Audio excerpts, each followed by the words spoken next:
Une révolution dans l'emballage, voilà ce que je vous propose de découvrir avec mes invités. Bonjour Marie-Hélène Grammatikov, bienvenue.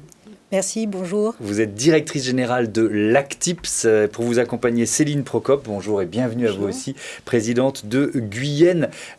Papier, juste pour démarrer, elle existe depuis quand cette entreprise ? On a statué sur 1689, mais il y a toujours eu une activité de fabrication de papier là où nous sommes. Donc c'est 2 siècles et demi de fabrication et d'industrie papetière. Ouais, et vous êtes basé en Dordogne. Lactips, vous êtes à Saint-Jean-de-Bonnefond. Et je parlais de révolution dans l'emballage. C'est quoi votre métier ? Qu'est-ce que vous avez inventé en quelque sorte ? Nous sommes des innovateurs dans les matières plastiques. Et donc, on fabrique des innovations, des nouveaux matériaux dernière génération.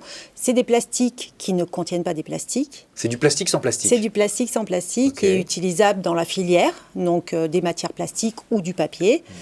Et donc, notre job, c'est de regarder un peu les besoins du marché pour adapter des nouvelles solutions pour les industries. Mais alors, quelles sont on va commencer par ça. C'est quoi les qualités de ce plastique sans plastique ? Quelles sont ses caractéristiques ?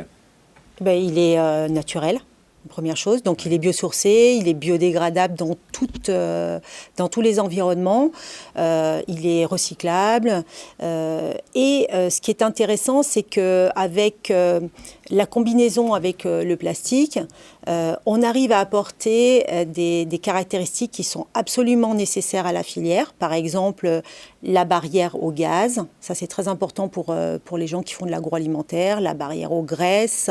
On n'a pas d'éléments controversés puisque notre produit il est naturel. Et surtout, et grâce à Guyenne, on va voir qu'on a créé un emballage ou un papier qui est thermocellable et qui permet de faire des emballages qui ne font pas de dommages dans l'environnement. Oui, ça, on va le détailler ensemble. Mais quand vous dites qu'il est naturel, c'est quoi le biosourcing ? C'est quoi la matière première en fait ?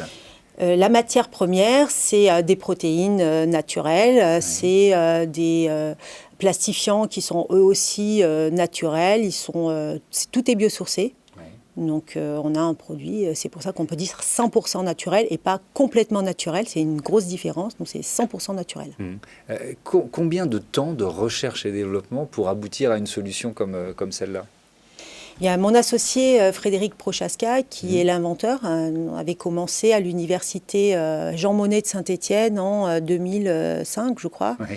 Donc il y a eu quelques années de recherche avant qu'on puisse créer cette entreprise en 2014. Donc voilà, je vous laisse faire le calcul. 9 ans de R&D et ensuite il y a eu beaucoup de développement.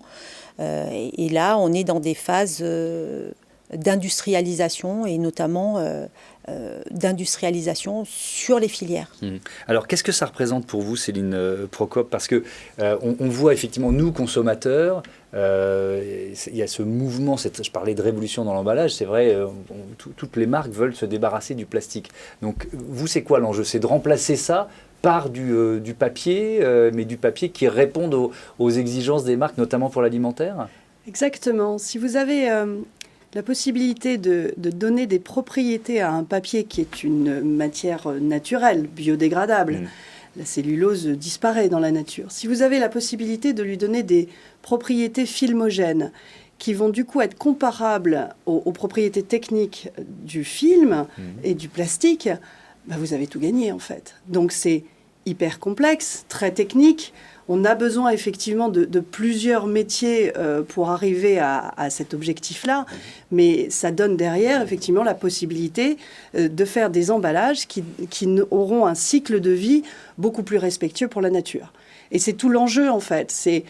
On a une obligation, je dirais, industrielle et technique d'offrir un emballage qui apporte des propriétés de protection, barrière à la graisse, barrière aux odeurs. Mais derrière, il faut que le produit puisse se recycler et éventuellement même être biodégradable. Et c'est ce qu'on a réussi. Mais alors, c'est un développement en commun ? C'est-à-dire, ce produit, vous avez travaillé ensemble pour y arriver ? Bien sûr. Nous, on a notre expertise métier en tant qu'industriel, avec notre technicité, et on est capable, du coup, avec notre expertise, de fabriquer un produit concret qui arrive dans les mains des consommateurs.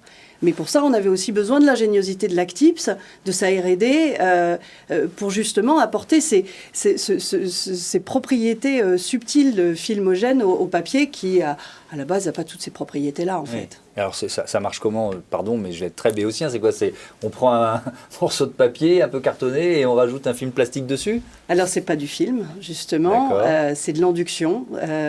C'est à base d'eau essentiellement. Donc là aussi, on reste donc vraiment les deux matières se mélangent. Exactement, exactement. Et on fait du tartinage. On fait du tartinage. Vous prenez votre papier, on le tartine de plusieurs couches, recto, verso, et on lui donne cet effet complexe. Qui va permettre son côté barrière, en fait. Ça vous ouvre quelle perspective de développement? Quel marché s'ouvre à vous avec cette solution technique? Le papier est une matière noble et qui a toujours été dans l'emballage, sauf qu'effectivement, le plastique a remplacé beaucoup d'applications parce que c'est plus simple d'usage, il y a moins de limites en fait. Là, on est vraiment, on a fait augmenter les propriétés naturelles du papier et donc tout ce qui est effectivement contact alimentaire, emballage de plein de produits, c'est des vrais enjeux pour l'industrie, c'est des vrais enjeux pour notre monde aussi et c'est bien de pouvoir participer dans ce sens-là.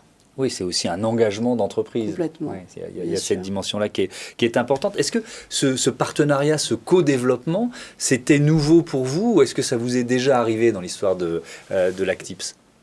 Oui, nous, c'est notre fonctionnement, en fait, de créer des partenariats forts à l'intérieur de la filière.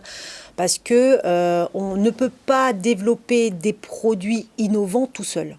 Et donc, on a besoin de partenariats forts. Et là, on a sélectionné une entreprise qui avait beaucoup d'expertise, qui pouvait nous aider dans l'industrialisation du produit, parce qu'on fait des boucles. Hein. Donc, Guyenne teste une première fois le produit. Ça ne se passe pas bien du premier coup. Hein. Donc, il faut faire des retours en arrière jusqu'à ce que ça passe très, très vite sur leur machine aux cadences voulues, dans les qualités voulues, avec les caractéristiques techniques qui sont voulues par les clients de Guyenne.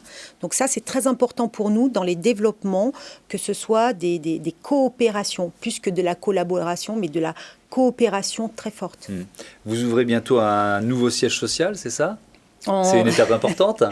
Alors, c'est une étape de dingue pour nous parce qu'on perçoit notre nouvelle usine en fin d'année. 2500 mètres carrés avec, on a déjà un outillage de production, mais là, on va être installé sur une zone industrielle. Donc voilà, pour nous, c'est le pas qui fait qu'on devient quand même des industriels. Et ben voilà, c'est une belle nouvelle. Merci à toutes les deux d'être venues présenter ce produit, ce partenariat, l'Actips et Guyenne. Papier, on change d'univers économique tout de suite.